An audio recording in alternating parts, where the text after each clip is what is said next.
I always thought I had a good relationship with my parents. Every week, I would drive over to their place for Sunday dinner, help my dad with house projects, and assist my mom with her technology issues. We were close, or so I thought, until recently, when I noticed them acting strangely, avoiding eye contact, and changing topics whenever I entered the room. Then, while helping organize their home office, I found a document that shattered everything, a new will that completely excluded me. I couldn't believe my eyes. If you're watching this from a place where family secrets turned your world upside down, let me know in the comments and subscribe to join me on this journey of discovery that changed everything I thought I knew about loyalty. I am Gregory, a 35-year-old software engineer living in Boston. I grew up as an only child in a middle-class suburban neighborhood about 20 minutes from the city. My parents, Thomas and Eleanor, worked incredibly hard their entire lives to provide me with a good upbringing and solid education. Dad was an accountant at the same firm for 30 years, while Mom taught third grade at the local elementary school. They scrimped and saved to put me through college without debt, something I have always been deeply grateful for.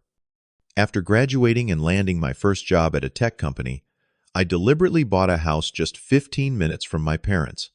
I wanted to stay close to be there for them, as they had always been there for me. Our Sunday dinners became a sacred tradition. Pot roaster. Mom would cook her famous pot roast or lasagna, and we would spend hours talking about everything from current events to neighborhood gossip. Beyond those dinners, I was always ready to help them with whatever they needed.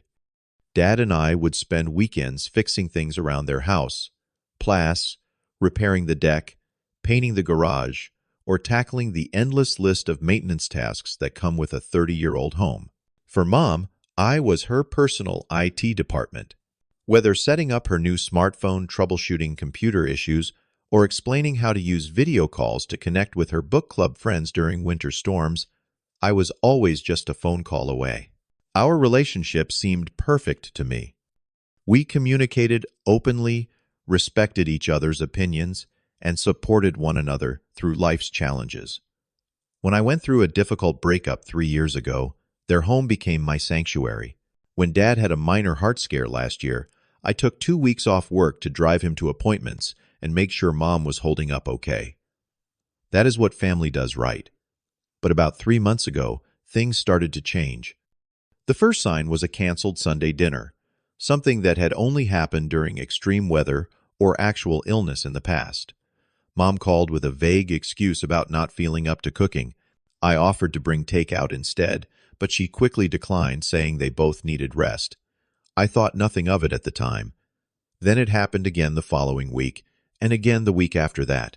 When we finally resumed our tradition, the atmosphere felt different. My parents seemed tense, exchanging glances when they thought I wasn't looking. Their usual warmth and openness were replaced with short answers and forced smiles. Several times I entered rooms to find them whispering, only to stop abruptly when they noticed me. Initially, I was worried about Dad's health. His heart condition was supposed to be managed with medication, but I feared they might be hiding bad news from his recent checkup. I tried asking directly, "Is everything okay with your health, Dad?" But he brushed it off, saying, "Never better, just getting old, son." Mom was equally dismissive when I inquired if something was bothering them. "We are fine, Gregory. Just tired lately. Not everyone has the energy of someone in their 30s, she said, with an unusual edge to her voice. The mystery continued until that fateful Saturday 3 weeks ago. I had come over to help Dad reorganize his home office. They had been talking about this project for months. Deuce 2, sorting through decades of paperwork, creating a filing system that made sense, and digitizing important documents. Strangely, both my parents seemed nervous about me being in the office alone.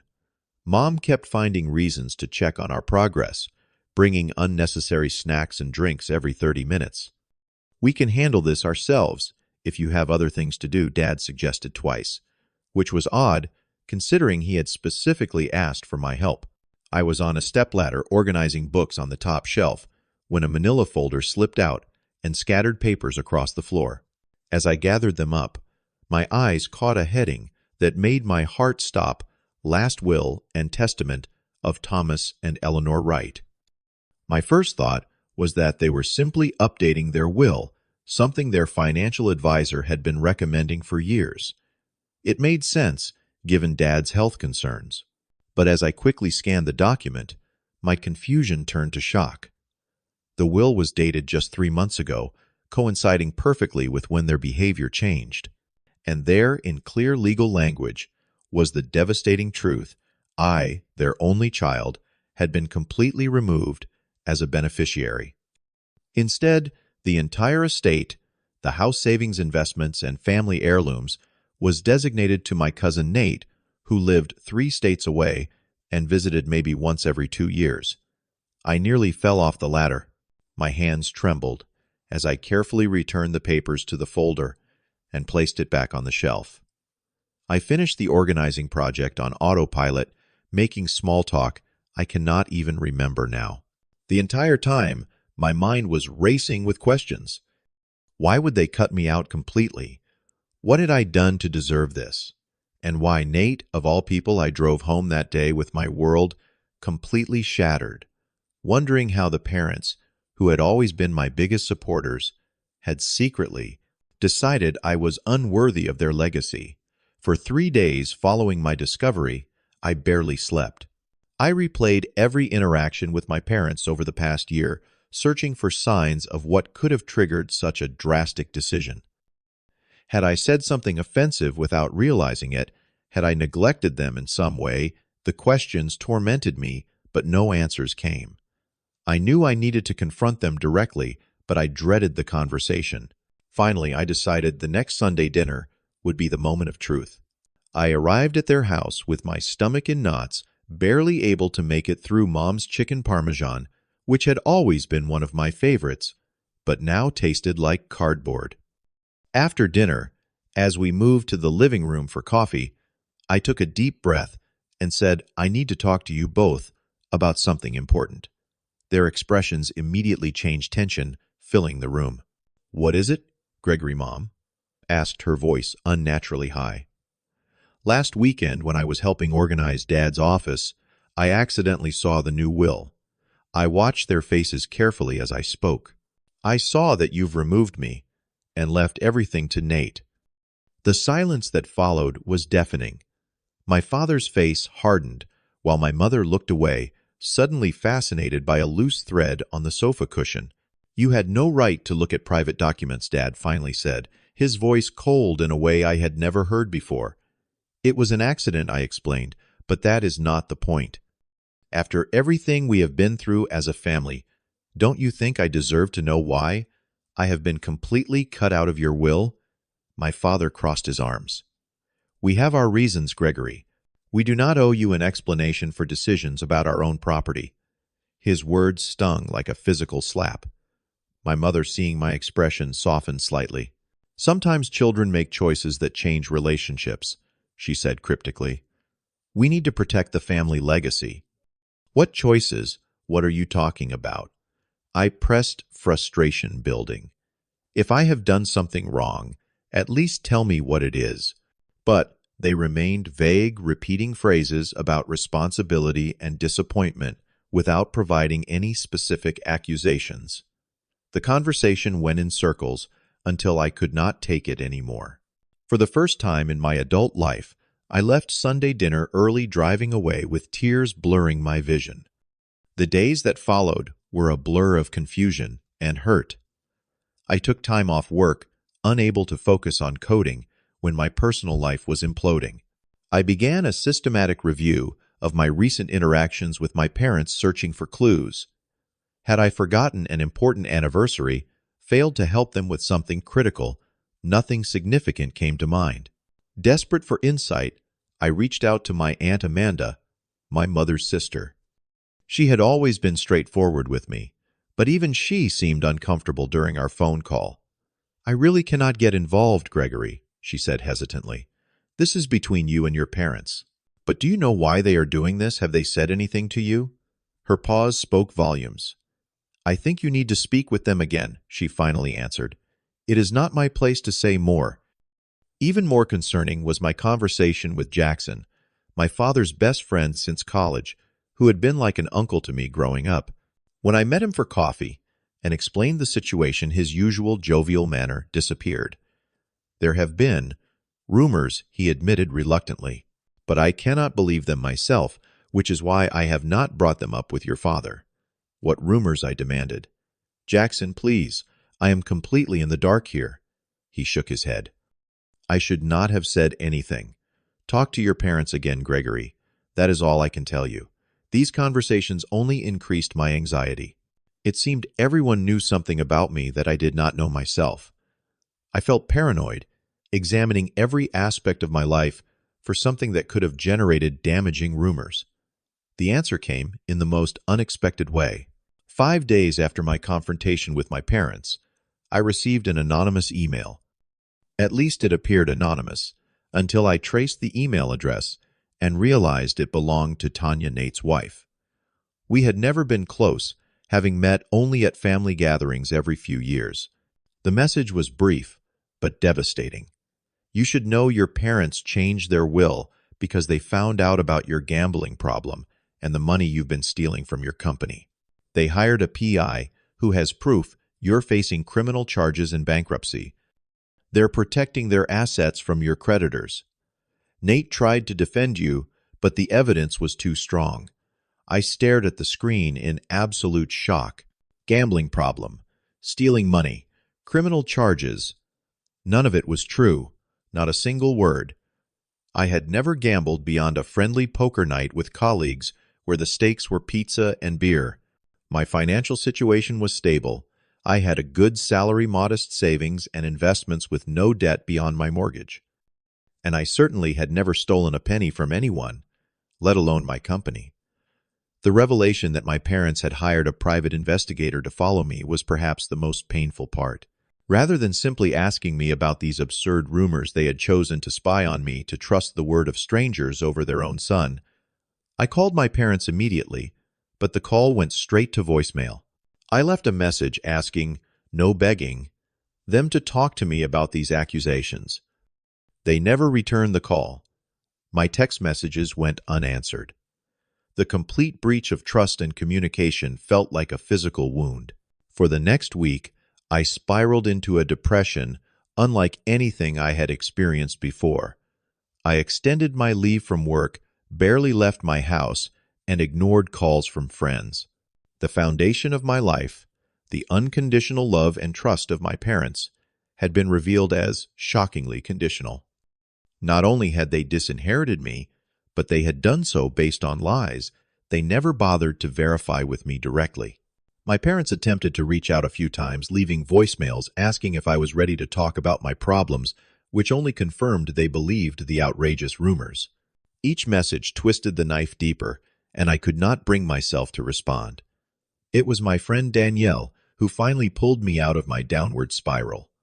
She let herself into my house, using the spare key I had given her years ago, took one look at my unwashed state and the mess around me, and immediately went into action mode.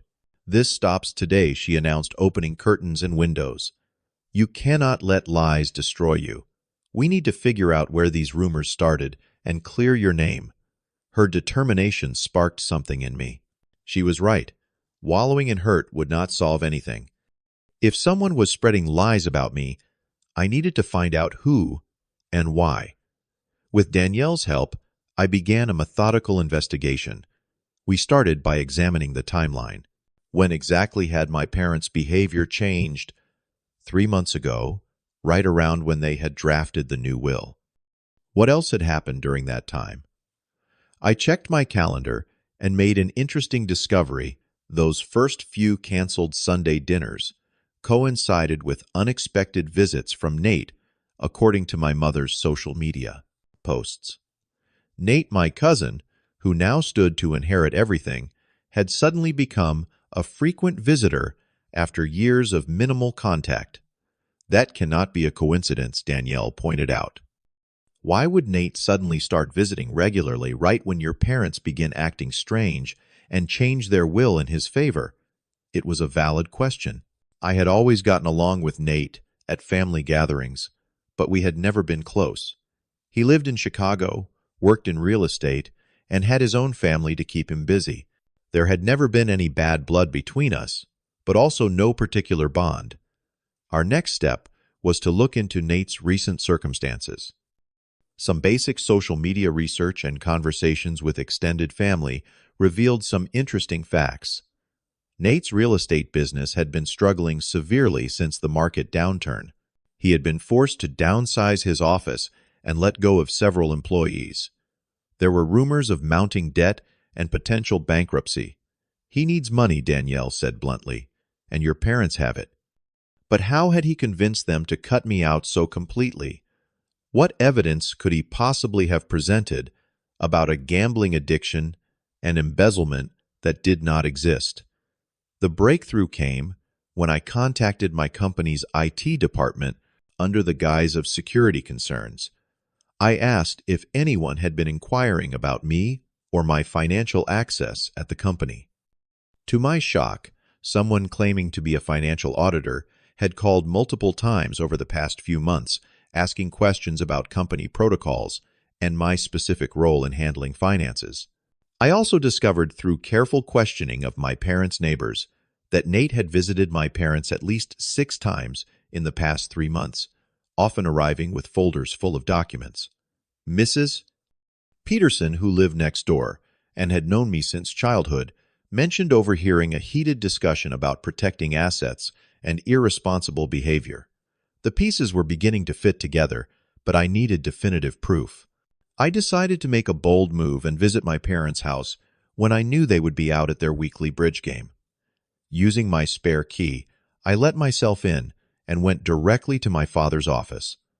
It took nearly an hour of careful searching, but I finally found what I was looking for, a folder labeled Gregory, Financial Concerns, hidden in the back of his filing cabinet. Inside were fabricated bank statements showing massive withdrawals to casinos, fake credit card bills with thousands in gambling charges, and even forged emails, supposedly from my company's HR department, discussing an ongoing investigation into missing funds. The documents looked convincing at first glance, especially to my parents who were not particularly tech-savvy. But upon closer inspection, there were obvious inconsistencies. Account numbers that did not match my actual accounts, incorrect company letterhead, and email addresses with subtle misspellings. The final piece of the folder was the most damning, with known loan, a report from a private investigator with photos of someone who looked similar to me from a distance entering casinos and meeting with known loan sharks. The resemblance was superficial at best, but apparently enough to convince my worried parents. I took photos of everything and replaced the folder exactly as I had found it. Back at home, Danielle and I examined the evidence more carefully. "This is an elaborate frame job," she said, shaking her head in disbelief. "Someone went to extraordinary lengths to paint you as a gambling addict and thief." "Nate," I said, the anger finally breaking through my hurt. "It has to be Nate." With the evidence in hand, I decided it was time for a direct confrontation. I tracked Nate down to his temporary office in a nearby city where he was working on a development project. I arrived unannounced, walked past the receptionist, claiming to be an expected client, and found him alone in a small back office. The surprise on his face when I walked in quickly turned to wariness. "Gregory, what are you doing here?" I placed the photos of the fabricated documents on his desk, one by one. "I know what you did, Nate. I know you created all of this to turn my parents against me." His expression cycled rapidly, from shock to denial to calculation. "I have no idea what you are talking about," he said, but his eyes kept darting to the photos. "Stop lying," I said firmly. "I have traced it all back to you. The visits to my parents that started exactly when they began acting strange toward me. The fake financial documents. The private investigator report with photos of someone who barely resembles me. You orchestrated this entire thing to get yourself written into their will." What I was not telling him was that I was recording our conversation on my phone in my pocket. I needed his confession. "You cannot prove anything," he said, his voice losing confidence. "Actually, I can. I have spoken with the PI firm. They confirmed you hired them, not my parents. They also confirmed that you specifically instructed them to find evidence of gambling regardless of whether it existed." This was a bluff, but it worked. Nate's face crumpled. "You do not understand," he began, his voice dropping to a desperate whisper. "My business is failing. I am drowning in debt. The bank is about to foreclose on my house. My kids could end up homeless. So you decided to steal my inheritance by convincing my parents I am a criminal, and then perhaps believing he had nothing left to lose." Nate's demeanor changed entirely. A smug smile replaced his desperate expression.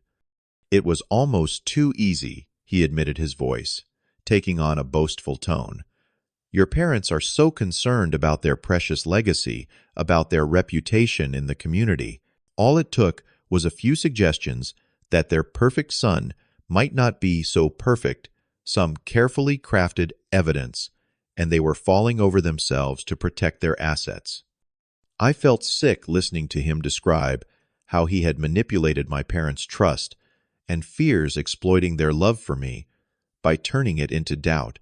The best part, Nate continued, seemingly unable to stop his confession now that it had started, was how they never even questioned it deeply, never asked for verification, never confronted you directly. One folder of documents and a few tears about how concerned I was for the family name, and they rewrote their will within a week. I had heard enough. I reached into my pocket and stopped the recording. The look on Nate's face when he realized what I had done was one I will never forget, pure panic. "You recorded me. That is illegal," he sputtered. "Actually, in this state, single-party consent is all that is required for recordings, and I definitely consent." I informed him calmly, "Now we are going to have a different conversation about how you are going to help me fix the damage you have done." Armed with irrefutable evidence of Nate's deception, I still faced the difficult task of confronting my parents. This would not be easy. Not only would I be revealing that they had been manipulated, but I would also be forcing them to confront their own willingness to believe the worst about me without even a single direct conversation. I spent a full day consulting with an attorney about my options. While what Nate had done was morally reprehensible, proving criminal intent would be difficult, the attorney advised me that focusing on clearing my name with my parents should be my priority. Family court cases are messy, expensive, and rarely satisfying for anyone, she warned me. Better to handle this privately, if possible. I took her advice and developed a strategic approach. First, I compiled a comprehensive portfolio of my actual financial records, bank statements, investment accounts, credit reports, and a letter from my company's CFO confirming my good standing. I gathered character references from colleagues, friends, and even my landlord from my apartment before I bought my house. Then, I created a presentation that systematically exposed Nate's manipulation, including a section detailing his own dire financial straits, information I had gathered through public records and social media analysis. Finally, I had the recording of his confession professionally transcribed and authenticated. With my evidence organized, I called my parents and requested a formal meeting at their home. My tone was professional, almost businesslike, which clearly unsettled them. They agreed to Saturday afternoon. I arrived precisely on time, dressed as if for an important business presentation, carrying a leather portfolio containing all my evidence. My parents were waiting in the living room, tense and uncertain. "Thank you for agreeing to meet," I began formally. "I have discovered some information that you need to be aware of regarding your recent decision to change your will." Before they could respond or derail the conversation, I methodically laid out my case. I started with my actual financial records, explaining each document and proving my stable financial situation. I showed them letters from my employer, confirming I had never been under investigation and was in fact being considered for promotion. My father, ever the accountant, examined each document carefully while my mother watched his reactions. I could see doubt beginning to creep into their expressions as the reality began to contradict the lies they had been fed. Next, I presented the fabricated documents I had found in their filing cabinet, pointing out the inconsistencies and errors that proved their fraudulent nature. My father's face grew increasingly pale as he realized he had been duped by amateur forgeries that his professional training should have spotted immediately. "Where did you get these?" he asked, his voice barely audible. "From your office," I admitted. "I am sorry for the invasion of privacy, but I needed to understand why you had suddenly decided I was a criminal without ever asking me about it directly." My mother began to cry softly, but I continued. I needed to complete this presentation before emotions derailed it. Finally, I played the recording of Nate's confession. Hearing his smug voice describe how easily they had been manipulated visibly shocked my parents. My father, who had always prided himself on being level-headed and rational, turned alarmingly red. My mother gasped several times, her hands covering her mouth. When the recording ended, the silence in the room was absolute. My father stood up abruptly and walked to the window, his back to us, his shoulders rigid. For a moment, I worried about his heart condition, but my focus remained on finishing what I had started. "Nate created an elaborate scheme to turn you against me because he is desperate for money," I concluded. "His real estate business is failing. He is facing foreclosure, and he saw your estate as his solution. Instead of asking for help directly, he chose to destroy your relationship with me to position himself as the new heir." My mother broke first. "Gregory," she sobbed, "we had no idea, we thought. The evidence seemed so convincing." "What I do not understand," I said, my voice finally betraying some of the hurt I had been suppressing, "is why you never simply asked me. 3 decades of trust and love, and you were willing to believe the worst about me based on some documents and the word of a cousin you barely see." My father turned from the window, and I was shocked to see tears on his face, something I had witnessed only twice before in my life. "I have failed you as a father," he said, his voice breaking. "An accountant for 30 years, and I could not spot forged financial documents. A father for 35 years, and I could not trust my own son enough to have an honest conversation." The strain of the moment proved too much for him. He clutched his chest and sank into the nearest chair, breathing heavily. My mother cried out in alarm, and I immediately went to him, all thoughts of my presentation forgotten. Fortunately, it was not a full heart attack, just what the doctor later called an anxiety episode exacerbated by his condition. But those frightening moments changed the tone of our confrontation entirely. As I helped him take his medication, and my mother called his doctor, the walls between us began to crumble. By the time we knew he was stable, we were all emotionally exhausted. "We will fix the will immediately," my mother promised as we sat in the kitchen afterward, her hand gripping mine tightly. "Tomorrow, first thing. That is not why I came here," I told them honestly. "I came because I needed you to know the truth. I needed to understand how 35 years of relationship could be overturned so easily." "We were afraid," my father admitted quietly from where he sat at the table. "Not just of losing money, but of losing face. The thought that our son might have a gambling addiction, might be in legal trouble. We panicked. We thought we were protecting you in some twisted way by not confronting you. And Nate was so concerned, so helpful," my mother added. "He cried with us, Gregory. Actually cried about how worried he was for you." Their explanations did little to ease my pain, but they were at least being honest now. That was a start.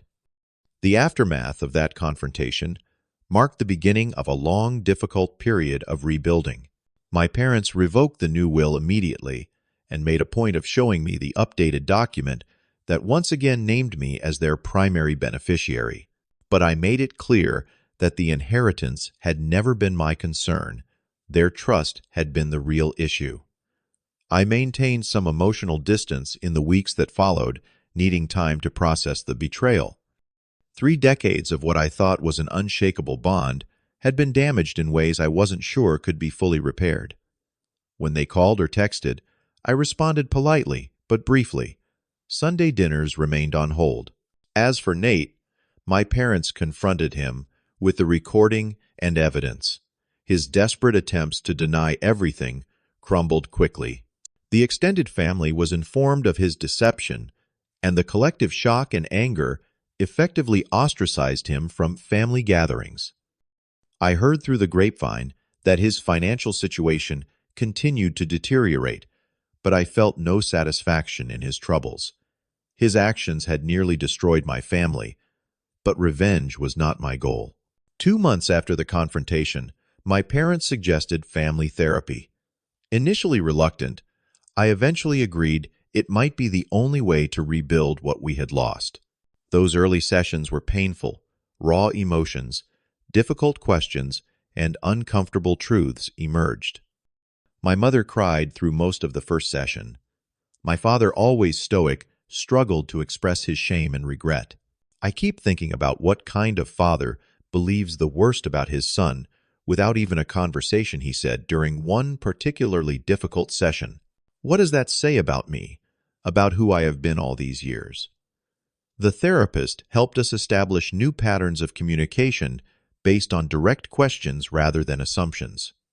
We created boundaries and expectations moving forward. Most importantly, we began the long process of rebuilding trust, something that could not happen overnight, regardless of how much we all wanted it to. 6 months later, we had made significant progress. Sunday dinners resumed, though, with a different feeling than before. Our conversations were more honest, sometimes uncomfortably so, but also more authentic.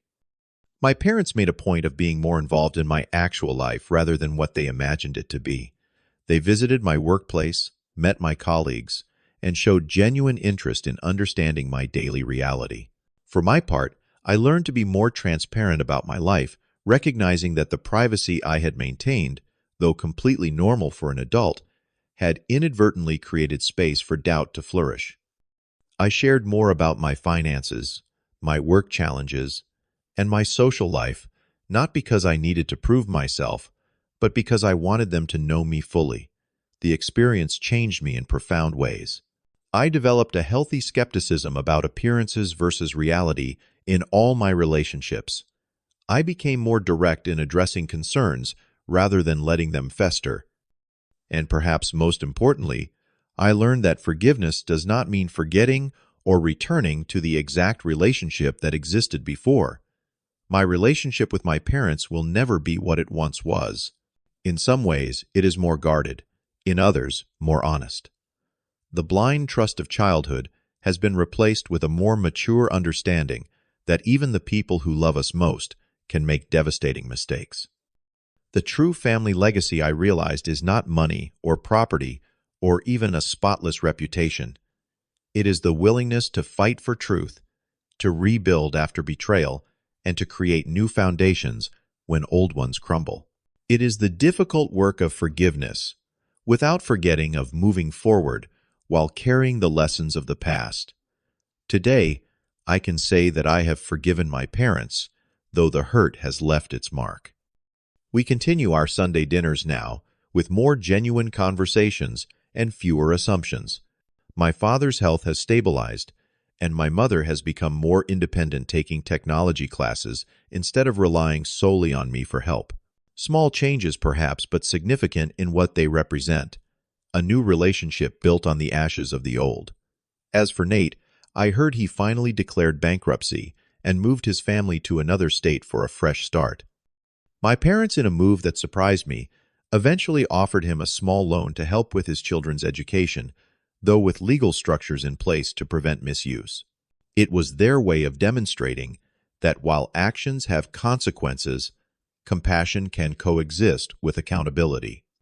The most valuable lesson from this painful chapter is one I carry into all my relationships.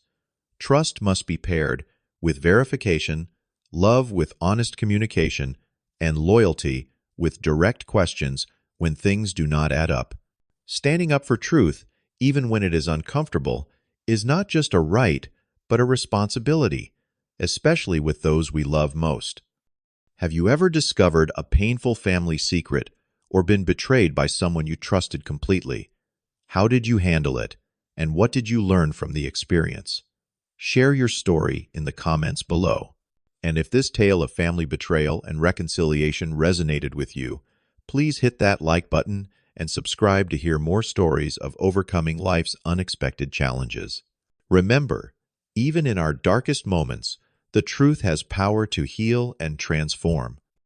Thank you for listening to my story, and I wish you strength and clarity in navigating your own family relationships.